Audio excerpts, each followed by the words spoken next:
Well, it's the semantic terms, too, Alan. People can't even understand basic English now. They can't, yeah. And they think warning them is showing off. Like the yuppie thing is, oh, you're telling me there's corruption. like that, like it's a mental illness, like make-believe, that if they make-believe there's not trouble, it's not there. That's right. And the public, too, will believe the same thing that you tell them. If Barbara Walters comes on and spins it, that's okay. It's suddenly talked about all over. But if you say it, no, you're nobody, you say. Exactly. It exists when they say it, because they're saying it's good. But when you say it, it simultaneously doesn't exist. That's double, triple thing. Stay there. Back in 1 minute. The good old folks at New Silver Solution. And the website is supernaturalsilver.com. Supernaturalsilver.com. This is something that kills bacteria, viruses, you name it, well documented. They've got it down to a super small nano-sized particle. Supernaturalsilver.com. Check them out at Infowars.com.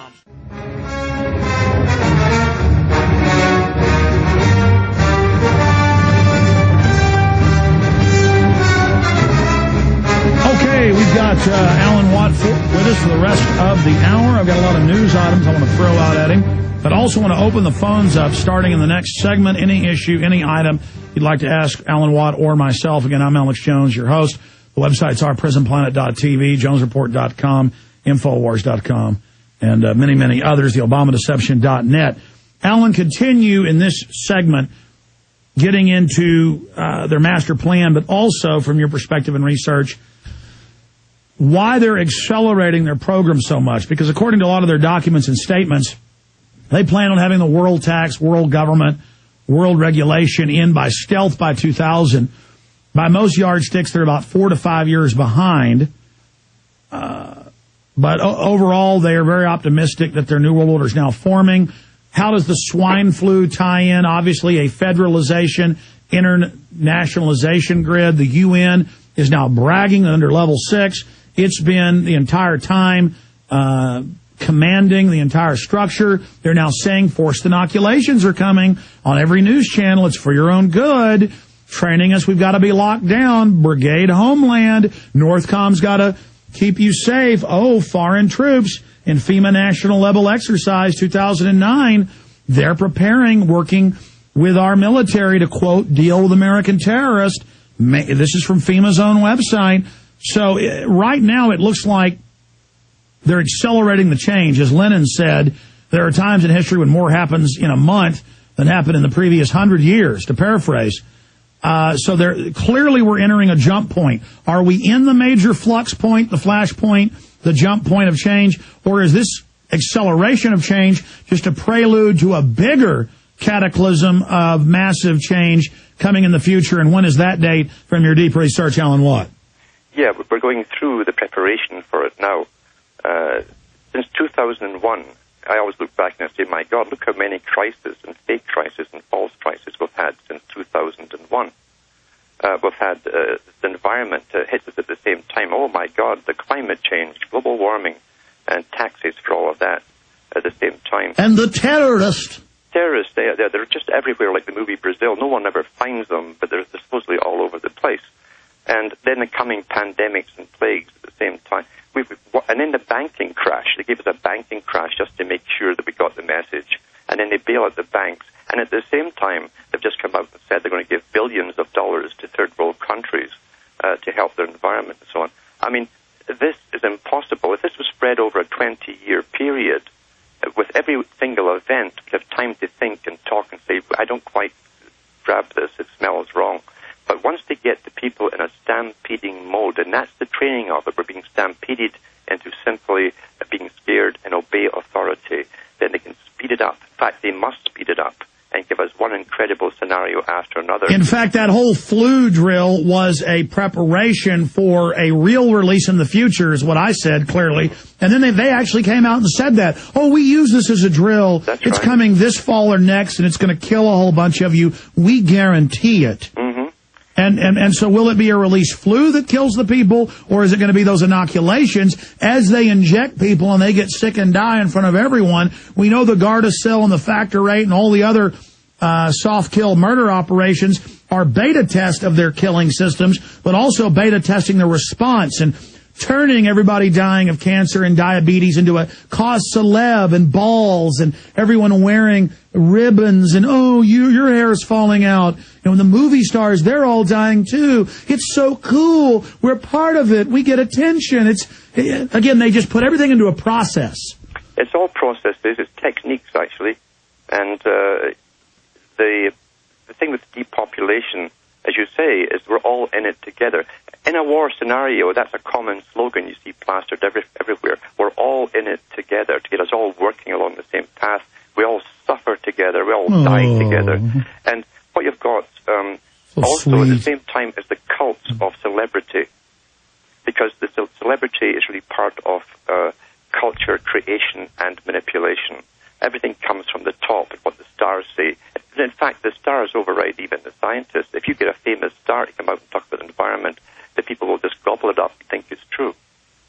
So we're managed in a scientific manner perfectly. But the elite don't have total control, because 37,000 top scientists send a detailed paper and a signed petition, but it gets almost zero news coverage, and Al Gore laughs and says they're all conspiracy theorists that think we didn't land on the moon. That's right. And we must remember, too, here's an ominous thing that people don't generally think about, because we're trained to believe, and we have been deliberately trained to believe, that the medical profession is just there to help you. When you go into the history of the big factories, the big corporations that create vaccines, you will find that they are part of the military-industrial complex. They're on the cutting edge of dealing with killer viruses and killer bacterium, which is part of biowarfare. They all come out of Cold Springs Harbor and the Kaiser Wilhelm Institute and the big medical facilities in England, and you'll see the founding directors and then their sons and everybody else are all public eugenicists. It's like the IBM human genome run from Cold Springs Harbor. Last year, the director comes out and says blacks aren't humans, basically kill them, and I'd already put him in Endgame saying he was one of the top technicians coming up with the eugenics op. And I mean, but the big secret is a lot of racists go, good, kill the blacks.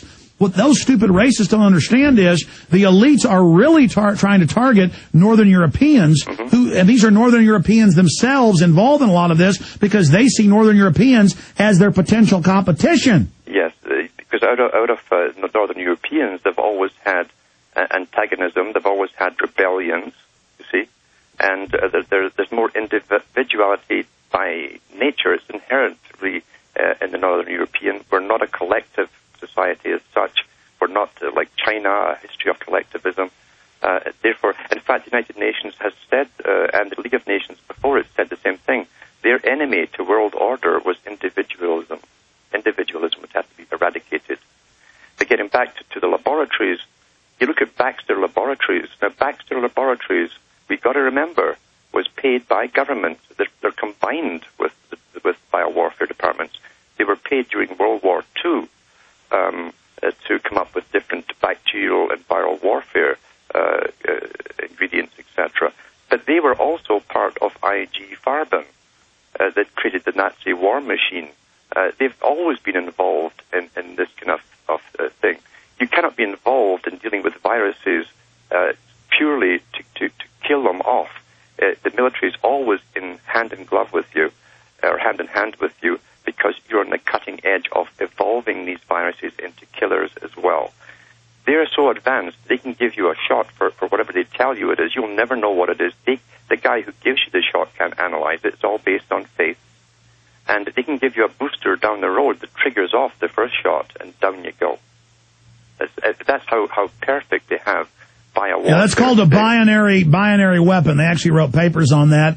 And as you properly said, and even Dr. Salk bragged about it, when they give you, say, an SV40 cancer that's been engineered, it's designed that at a certain hormone fluctuation in the body, it triggers and then starts the replication attacks in the human body. That's right. If your testosterone starts dropping in 30s, well, bang, you're down with a cancer at 35. Nah, it's good, though. And now we have people at 20 getting their Alzheimer's. It's normal. Yeah, isn't that amazing? It's beautiful, Alan. Something beautiful's about to happen, like they say in 2001. That's right. It's something beautiful. Wonderful. Yeah. Something wonderful.